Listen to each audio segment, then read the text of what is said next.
guys, so vlog tayo ulit. So ngayon ang lulutuin ko ngayon, binagoongan na baboy. So yung baboy na to, wala siyang balat. Kasi dito sa Japan, wala talagang balat yung baboy. So kung gusto mo na may balat, o order ka pa. Kung pupunta ka sa mga Philippine store o sa mga specialty, sa mga special na store. So ayan.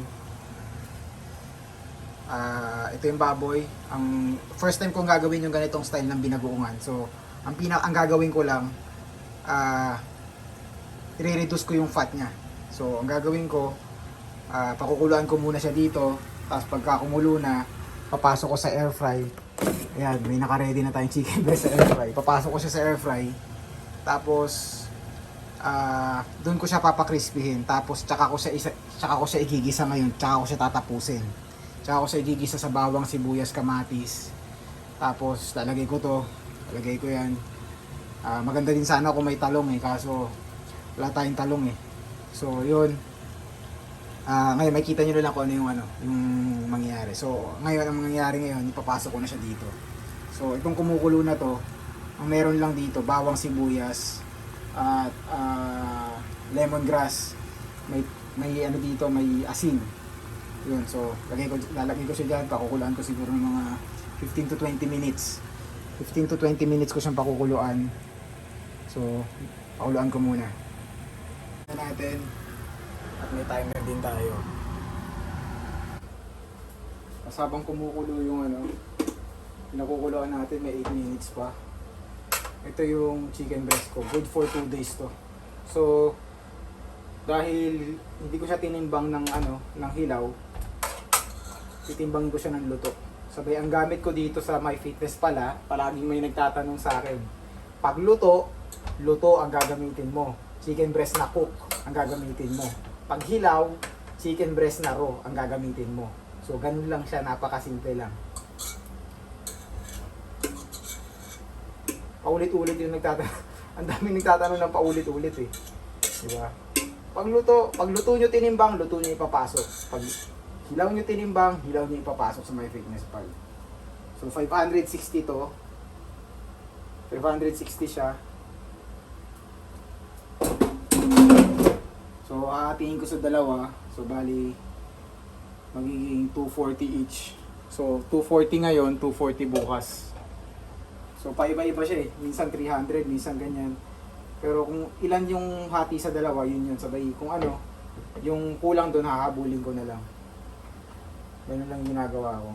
Pero ito non-negotiable ko to. Except na lang pag nakabulalo ko Kung may bulalo ko, mataas kasi yung nun Mataas yung protein content ng bulalo. Kaso, wala tayong bulalo ngayon. Wala tayong source ng bulalo ngayon So, 240 each. Yan. 240 ngayon, 240 bukas. So ito yung ngayon, ito yung para bukas. Papasok ko to sa ref ngayon. Okay guys, so kumulo na. Naka-ready na rin yung sibuyas natin tsaka kamatis, yung bawang na lang hindi pa naka-ready. So ang gagawin natin ngayon, kukunin natin yung karne, ililipat natin dito, tapos i-air fry natin. So hindi ko alam kung ilang minuto, pero i-air fry ko siya hanggang sa maging semi-crispy na siya. Crispy pero hindi yung sobrang sunog na crispy, okay? So yan, makikita nyo, ang daming taba Ayan Diba? So nabawasan na. So ngayon, i-air fry pa natin siya ngayon, mababawasan siya ulit. Lagyan natin ng konti para lang hindi dumikit. Wala akong lalagay na asin dito kahit kasi syempre yung bagoong na ilalagay ko ito. So maalat na yun. So wag na kayo maglalagay ng asin.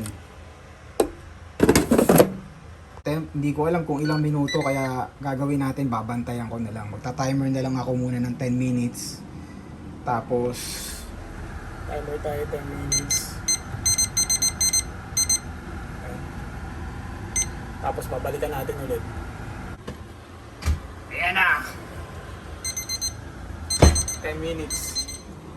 Ayan natin. Hop. Pwede na to. Kita nyo kung gaano karaming mantika pa yung nabawas Diba? Dami. Pero okay na yung ganitong crispy. Okay na yung ganitong crispy. So 10 minutes. 10 minutes, okay na to. Ayan, dami. So, napag-isip-isip ko na hindi pa siya okay, so extend tayo ng mga 3 minutes kasi medyo hindi pa crispy yung ibang part eh. So, binalik ko ulit, mga 3 minutes. Or 3 to 5 minutes pa.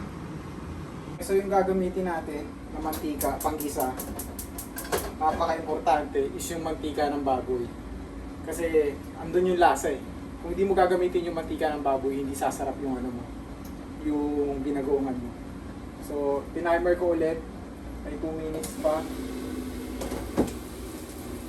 Pwede natin bawasan na kumuha na tayo ng mantika ng baboy.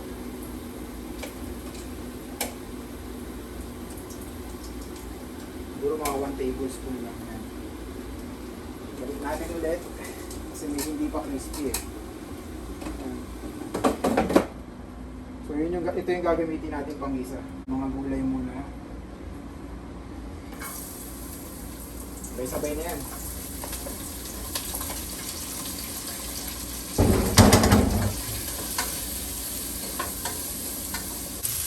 Yung bawang sibuyas. Ito na natin. Maya konti, lagyan na natin yung ano, yung ampalaya.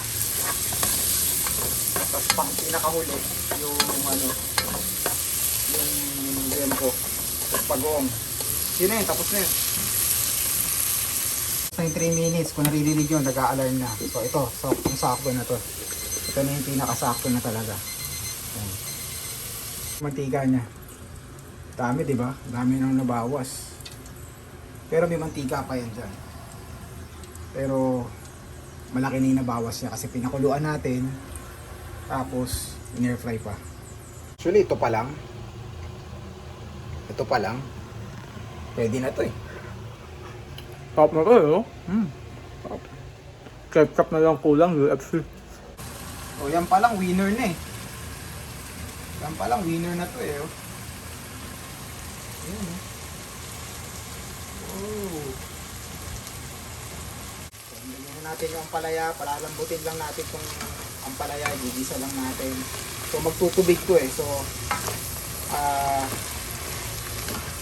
alisin lang din mo natin yung tubig ng ampalaya.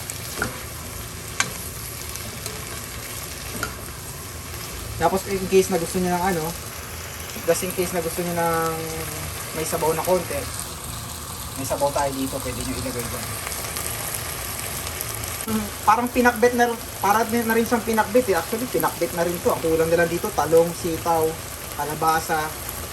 Pinakbet na to eh, okra. So, yun na lang. Kung gusto nyo gumawa ng pinakbet, yun lang, tatagdagan nyo lang ng gulay. Yun na yun. Siyempre, ito optional to kung gusto nyo. Pampasarap. Magic sarap. Yung pinaka-bad trip lang na nangyari is nakalimutan kong magsaing. So gusto ko kasi sabay-sabay lahat natatapos eh. So pag nagluluto ako, tinatiming ko lahat na sabay-sabay. Kasi gusto ko, pagkahinain ko siya, mainit yung kanin, mainit yung ulam. So 4 na takal kami everyday. Halos sa akin lang lahat nauubos. Ganun kalakas sa kanin dito sa bahay.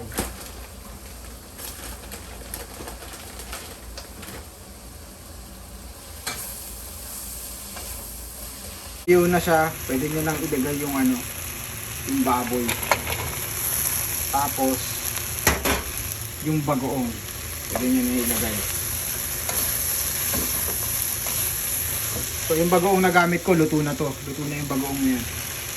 Lalagay ng bagoong, hinay-hinay lang kayo sa paglalagay ng bagoong kasi pag nailagay nyo na yan, kung maalat yan, wala na kayong magagawa, maalat na talaga yan. So, ganito yung gusto ko. Wala siyang sabaw. Ito yung gusto ko na pagkakaluto. Walang sabaw. So, ito na yan. Tapos na yan, Brad. Pwede nyo lagyan ng paminta kung gusto nyo.